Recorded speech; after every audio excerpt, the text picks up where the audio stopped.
Come on, Honda, where's the check valve for the brake booster?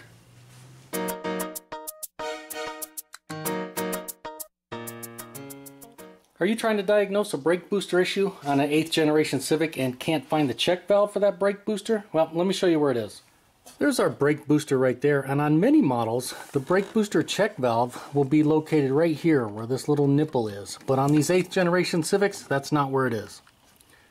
This is the brake booster vacuum hose, and this end right here connects to that nipple, and the check valve is actually built into this hose. If you look at this little bump right here, the check valve is actually right there. So if you're going to do any testing, you could pinch the hose on this side, or you can pinch the hose on this side. Just don't pinch it right on that valve. But that's where our check valve is on these 8th generation Civics. And of course, if that check valve is bad and you need to replace it, you have to replace the entire hose because it all comes in one unit. Here's a brand new one, and here's your part number in case you need to know it. Well, that's it for this one. And as always, if the video helped you out or you liked it, make sure to give it a thumbs up. Thanks for watching.